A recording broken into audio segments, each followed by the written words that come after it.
From the Goldfarb Library at Brandeis University, welcome to Recall This Book, a podcast dedicated to making sense of contemporary problems by activating writing and thinking from the past. We believe you can only notice what is exceptional and unprecedented in the present if you take a hard look at what's gone before. You could say we look backward to see into the future. Over the next half hour, we'll explore a couple of works in depth, works on paper and also artistic works, which may also be on paper or on canvas. And we'll also conclude by pointing you towards further reading on the topic. Recall This Book is hosted today by Elizabeth Ferry, an anthropologist now writing about gold in Colombia and Mexican mining and in finance. Hello, Elizabeth. Hello. And by me, John Plotz, a professor of Victorian literature, currently writing a very non-Victorian history of science fiction and fantasy. And today we're joined, by our Brandeis colleague, the artist Tory Fair, who is a professor and a Waltham-based sculptor who's recently been looking back at some pioneering post-minimalist sculptors from the 70s. Welcome, Tory. Glad to be here. Awesome. Okay, so introduction to minimalism. The Tate Gallery helpfully explains that minimalism or minimalist art can be seen as extending the abstract idea that art should have its own reality and not be an imitation of some other thing. Minimalist painter Frank Stella famously said about his paintings, "What you see is what you see." And I think, though, Tory, you're gonna educate me on this. When I think of minimalism, I think of those beautiful cubes of Donald Judd, or those remarkable metal plates of Carl Andre with names like Steel Zinc Plane that just lie on the ground, inviting people to walk on them. But I also think of the way that the term minimalism, which I discovered was originally coined by Richard Wollheim as an insult, has been taken up in walks of life ranging from home decor to contemplative practice. Might living a minimalist life mean having fewer pieces of furniture or fewer so-called friends, or maybe a freer life or a purified soul? And then in the other corner, finally, there's literary minimalism, which lacks a stable definition. So some people will conscript Ernest Hemingway's de-adjectivalized prose, I guess, for minimalism, and other people will look to Samuel Beckett, who has a more conceptual vision of what the minimal is. But all of that, I think, is really just to say, Tory, can you start us off by talking about a favorite piece of minimalist art and what you learn by thinking about it? Yes, thank you. I wanted to talk about two different pieces, and the first one is Agnes Martin. I saw a show of her paintings in the late 90s, and when I walked into the room and I was surrounded by her work, I had this sensation that I was levitating ever so slightly, but it really felt like when I walked into the room, I became a little lighter.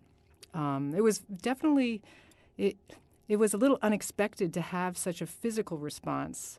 The paintings are made through a repetition of marks, and when you go up closer, you see that it's actually the artist's hand that is making this repetition of mark over and over, horizontally, very slightly.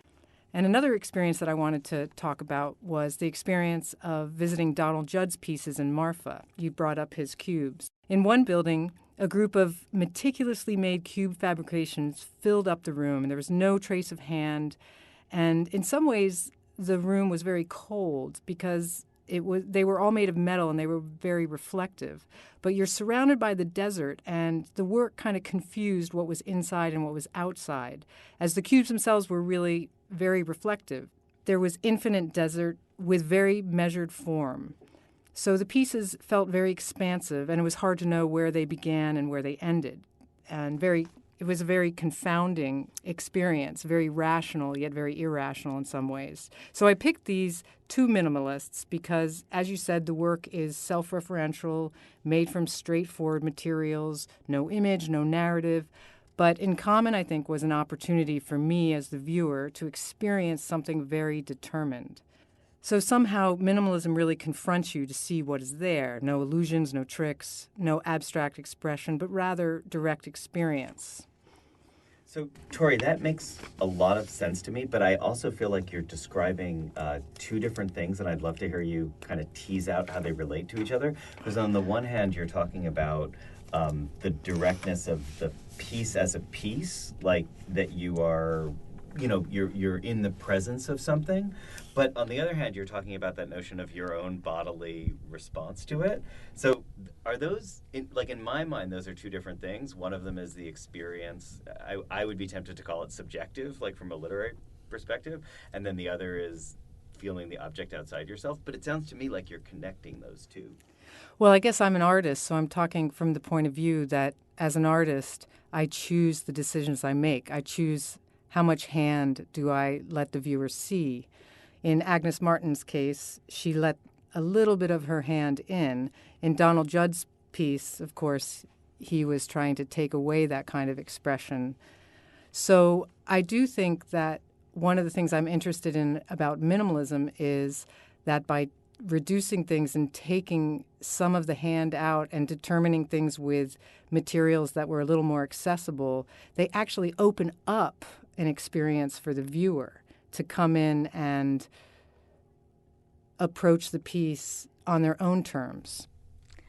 So I have a question. Maybe it's a provocative question or not. What you're describing as the subjective or embodied experience, the encounter between art and the viewer or participant, the collaboration, seems like it could be a definition of all kinds of different art.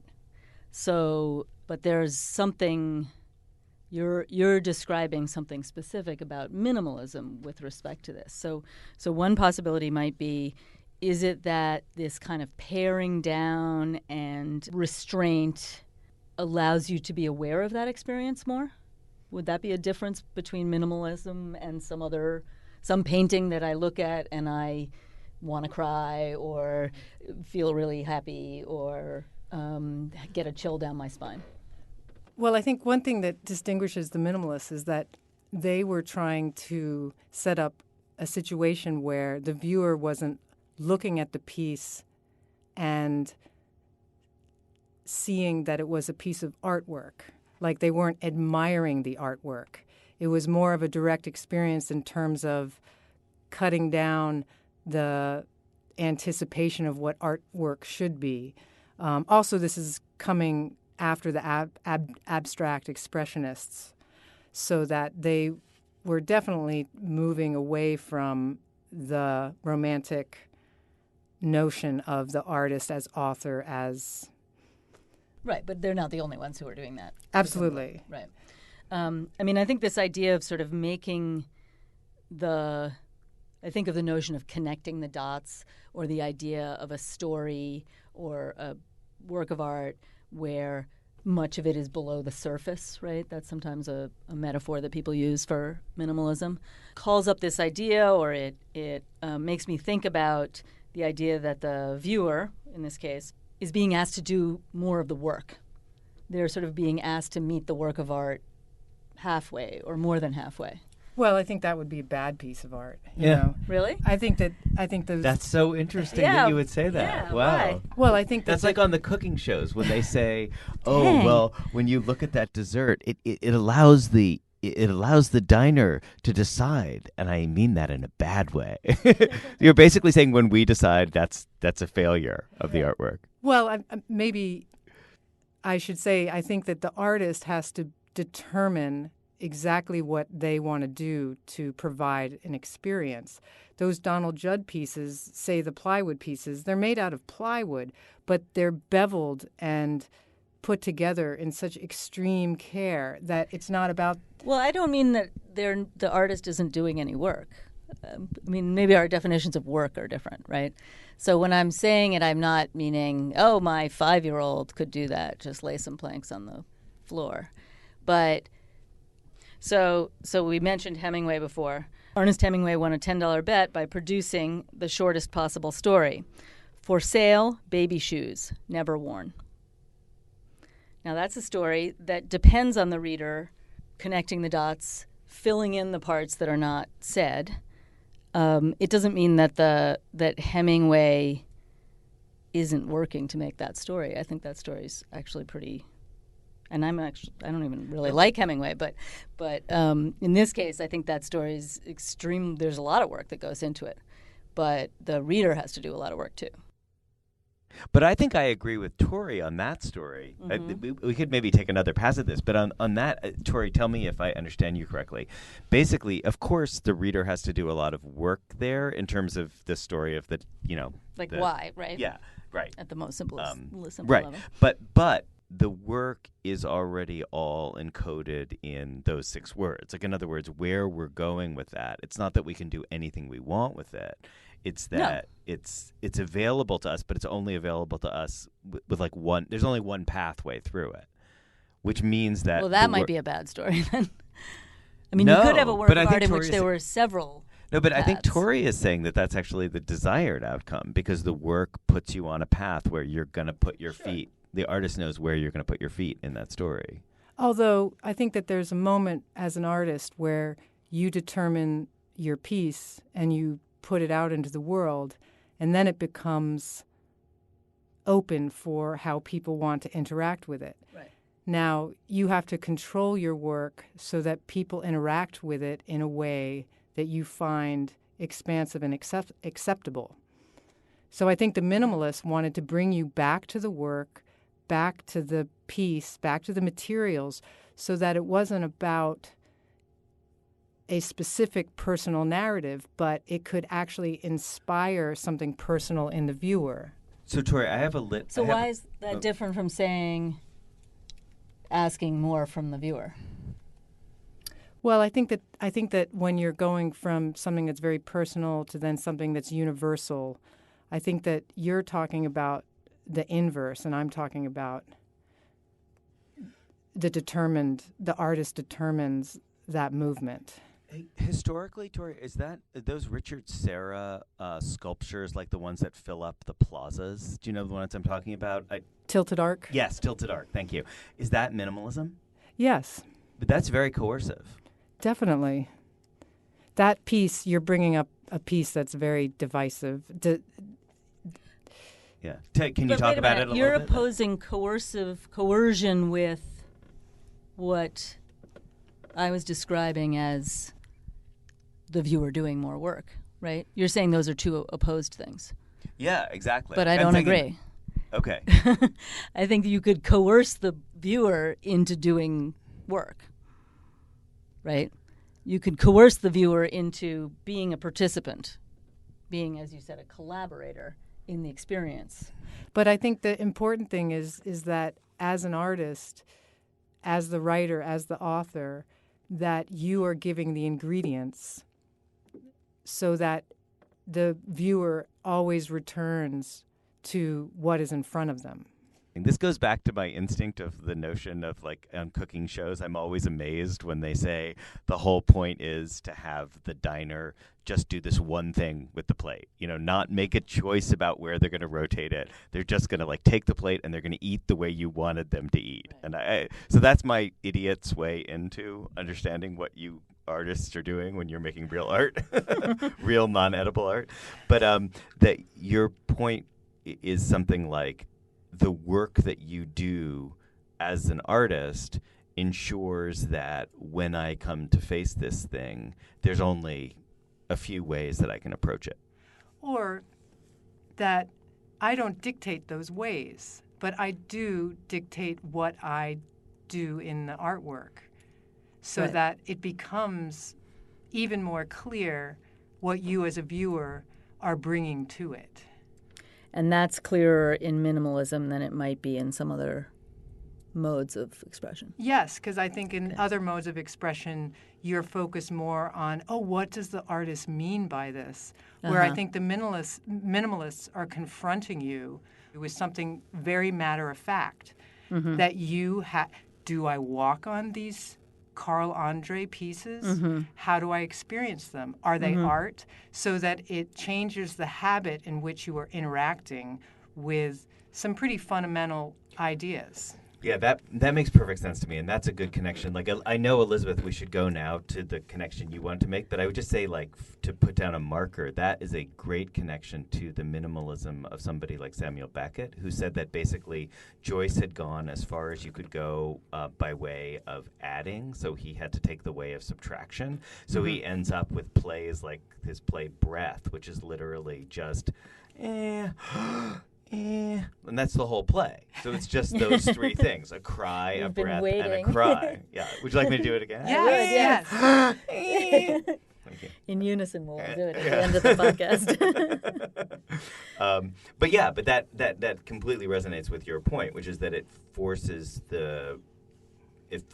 the theater goer in that case to come directly face to face with the event or the action of the play, rather than all of the layers of meaning that the author has added on top of it. Yeah, I think that makes a lot of sense. And it actually connects very well to what I would like to talk about, which is maybe what you thought this podcast would be about when you clicked on it, which is the lifestyle movement that is the center of many conversations of minimalism, right? So the text that I would like to bring in is much lower in the brow than the works that we've been discussing. And it's part of this lifestyle moment of minimalism that has many books and blogs and websites devoted to getting rid of your stuff and arranging what is left with stylish zen or maybe hipster simplicity. I think the URL of one website, Be More with Less, sums it up. It's kind of a combination of Le Corbusier and the less is more, and the old army slogan, be all that you can be. And there's been a backlash to this movement, as you listeners, I'm sure, know. The response takes a couple of forms. One is pointing out that the quantity of stuff that many minimalist sites try to get you to buy in order to simplify your life. There's a magazine called Real Simple Magazine, which is almost completely an advertisement for storage and cleaning items. Real simple, while supplies last. Exactly. All new with added simpleness. Now, 15% more simple. Right. And another main kind of response has to do with the kind of privilege that is necessary and social or cultural capital that is necessary to living in a tiny house or traveling the world with a tiny backpack or simply a credit card. So my contribution to this conversation is the world bestseller, The Life-Changing Magic of Tidying Up by Marie Kondo, who also has a massively successful organizing business in Japan. The book could certainly be rightly criticized for relying on privilege and also for commodifying simplicity, although I will say that she argues for using shoeboxes instead of fancy storage systems. And I wouldn't describe the book as, say, well-written or necessarily, say, good, but I'm quite fond of it, and I got fonder of it as I was reading it. And I think that it points to some of these questions of the experience between humans and stuff that maybe has something in common with what we're discussing with these other kinds of texts. It proposes the underlying premise of the book is that minimalism, getting rid of 3/4 of your stuff, say, alters your relationship between people and your things. And there's a kind of anthropomorphism, but maybe even animism that's sort of woven into this. So as those of you who have read the book or read about it know, that she recommends that you hold each object to see if it sparks joy, that you thank each thing in your house before you get rid of it. So also that you thank your socks at the end of the day for taking care of your feet. Oh, I already do that, definitely. Yeah. There you go. They are the on your object. way. I am by far the most grateful to socks of any object in my life. There you go. For sure. And, there's this sort of pleasing, homey animism to this. But I would say also an attention to the bare bones of object as object and the elimination of distractions so as to better communicate with things. I did want to write, just to give you a quote, this will kind of give you a sense of the voice of it too, which is, I think, part of it. This is in the chapter called How to Fold. Folding goes even more smoothly if you fold thin, soft material more tightly, reducing it to a small width and height, and thick, fluffy materials less. There's nothing more satisfying than finding the sweet spot, The piece of clothing keeps its shape when stood on edge and feels just right when held in your hand. It's like a sudden revelation. So this is how you always wanted to be folded. A historical moment in which your mind and the piece of clothing connect. There really is nothing more. I can't think of anything more satisfying in life than that. Yeah. It makes it sound great, doesn't it? Yes, she has a whole discussion of how she threw out basically all of her family's possessions, and she kept just go into their closet and throw stuff out, and probably they'll never notice. Right. And if they do, you can always deny it. It's better to seek forgiveness than permission. Right. And then at the end, she kind of says, "Well, I sort of learned that your family gets pretty mad at you if you do that, so maybe it's not a good idea." But I do think that what she's trying to get at is making your experience of life more something, more pure, more. Mm-hmm. So I think that, I think it's really funny to think about that in terms of Donald Judd, the minimalist trying to heighten a certain experience of your body in space around the material. So I think that thinking of the viewer... Although Donald Judd would hate that probably, but... That's okay. That's okay. Wait, but say more, because to me it does seem really different. I mean, because this seems like a very instrumental or utilitarian relationship to things. Like, in other words, you're talking about the things that come to life because they are of use to you. You're talking about the things that are surrounded... No, they spark joy. That's her criteria. But don't they... But everything that you've described sounds like an interaction. I mean, I won't say necessarily like a consumer or capitalist interaction, but it's, the objects, to the extent that they're prosthetic for your life or extensions of your life or something, which seems really different from what Tory was describing, because she was describing walking into these rooms and feeling like, oh, wait, here's an object that is like kind of yes, I agree. I think those its own experience. Yeah. Well, I think you slipped in. Tory just shook her head at me. I think you just said that that the objects, the Agnes Martin paintings, are mandating an experience, and it's not like mansplaining, but mandating because she's putting it out there in a way that you come to it on your own terms. Yeah. So she's not dictating an experience; she's presenting and giving an opportunity for an experience to empty your mind and address the painting. So is the analogy, but to take the analogy of the socks or the sweater that you fold, would you accept that that's a decent analogy? Because it seems to me the socks or the sweater are something that you've already kind of recruited to fill a particular role in your life, whereas the art object is at least, I mean, I guess this is why I came with the word mandating, which is maybe the wrong word, but it's it's externalizing. It's offering you something from beyond. Like, the whole point is that it isn't like you go and get socks. It's as if the person who's living in the house is, or maybe a prior version of the person living in the house is the artist, and the person living trying to go through the stuff, who's the same person but later, is the viewer. Yeah. Right. So, and I would say that I'm not trying to say these are alike in every way, but I just find it interesting that this sort of attention to the provocation between things and people as a sort of elemental, pared down, kind of, in this case, sort of animated experience, feels like there's something interestingly aligned. Yeah, by taking away material, you actually heighten the immaterial, which is what she calls joy. Mm-hmm. Yeah. Well, unfortunately, I'm having the opposite reaction, which is I think that it's making me...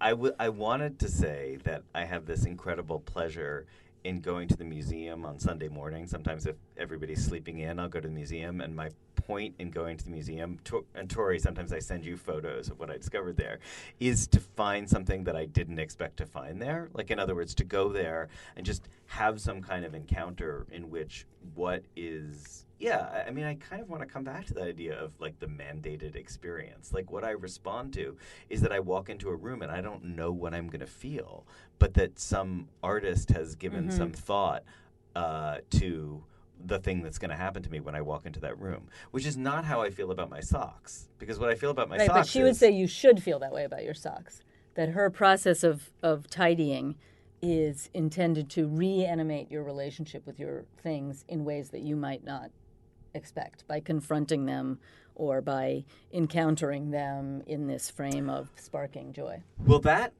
that's really interesting. Actually, Beckett has something to say about that, about habit. He says that the problem is that we're continuously caught in habit, and then you need these moments that push you outside of habit.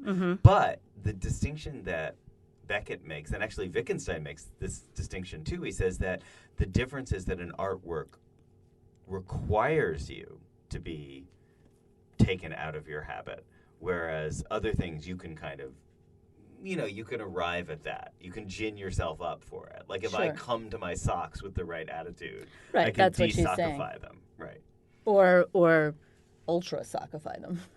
Yeah. I mean, it's their essential sockness that is potentially except I guess I'm inspiring pushing joy. back on that and saying that their essential sockness is more like habitual. Like the thing that's really essential about them is that you went and bought them because you knew that they were going to provide this spongy, sweat-absorbing facility that you need at the end of a long day. In other words, the essential part is not the strangeness, it's the familiarity. But isn't that also true with other kinds of... I mean, when you talk about plywood that's on the ground, right, it's partly the encounter with the usual that's being reconfigured in a new way, right? And by design, the Yeah. minimalist wanted to actually take that Sunday morning self that goes to the museum and wants to be somehow entertained and say, no, That would be like, you can do better. Like, you can find an aesthetic experience in a more common place. So, okay, except for quarreling about the word entertain, because I don't think what I was saying is that I wanted to be entertained. I was saying that I wanted to be estranged. Or Sorry, I was mandating that. Okay, well, duly mandated. But that is incredibly interesting. But then that raises the possibility that minimalist art is at its best when it's heading towards its own disappearance. Is that what you're saying? Like in other words, that the point of the Donald Judd is not we should always go back and look at those cubes, but that the effect of looking at the cubes is that you're now able to just look at plywood and be like, oh, cool. Well, that's one of the effects, right? That you're supposed to look at the world in a new way because you've been asked to experience it, not just in this sort So of then is the utilitarian object itself sense, unnecessary? right? You just need to have that experience once, and then after that you're kind of done with it? Well, I'm going to go to Marfa, and then I'm going to go and I'm Yeah. going to fold my shirt. Yeah. Yes. And I'm going to talk to my socks. Yes. But I do think that connecting the more elite kind of idea of what art is and bringing it down to folding socks, it's kind of an interesting way of trying to, again, like the, what's that magazine called? Real simple.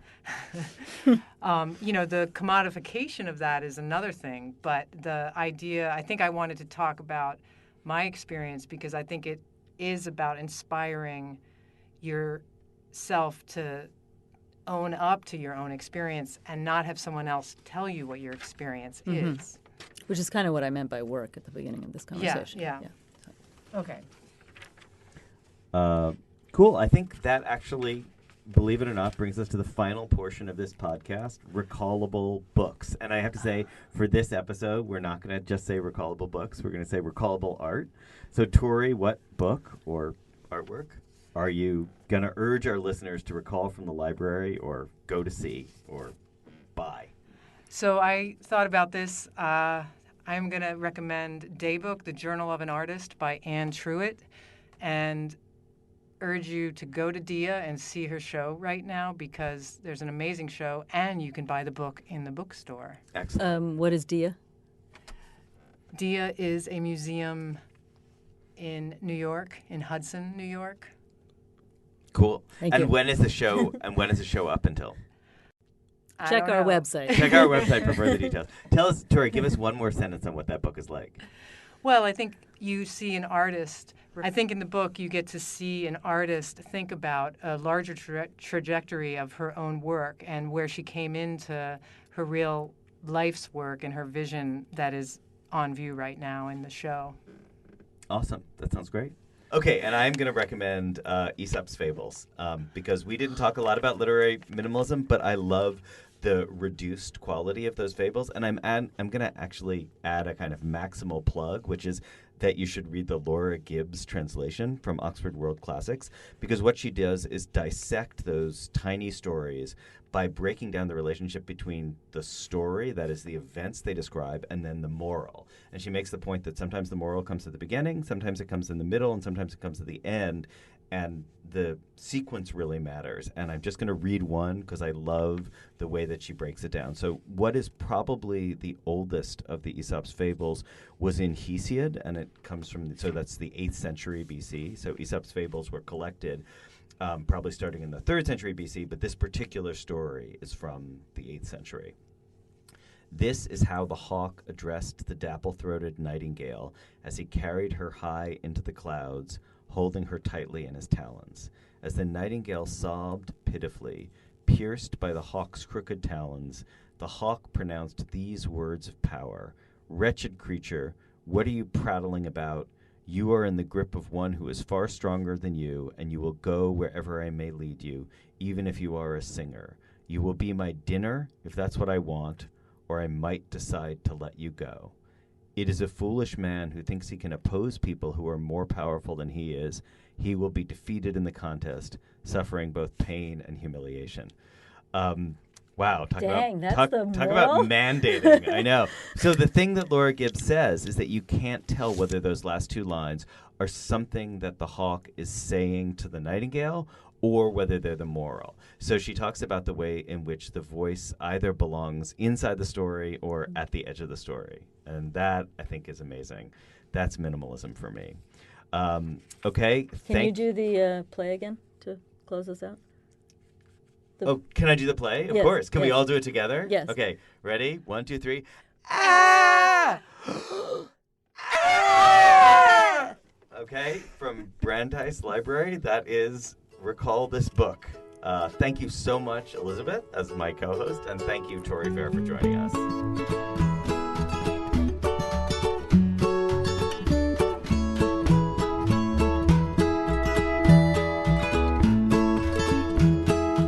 Recall This Book is the brainchild of John Plotz and Elizabeth Ferry, and it's affiliated with Public Books and recorded and edited in the Media Lab of the Brandeis Library by Plotz, Ferry, and a cadre of colleagues here in the Boston area and beyond. Sound editing is by Anil Tripathi in the Anthropology Department, and production assistance, including website design and social media, is the bailiwick of Matthew Schratz from the English Department. Mark DeLello advises on all technological matters. We always want to hear from you with your comments, criticisms, or suggestions for future episodes. You can email us directly or contact us via Twitter or on our Facebook page and website, where you'll also find links to the text discussed today and suggestions for further reading and listening. Finally, if you enjoyed today's show, please be sure to write a review or rate us on iTunes, Stitcher, or wherever you get your podcasts, and share the episode with your friends via social media or however else you do that. From Recall This Book, this is John Plotz along with Elizabeth Ferry and Tory Fair. Remember, if you like what you heard today, head off to your local library, bookstore, or internet repository to read the book.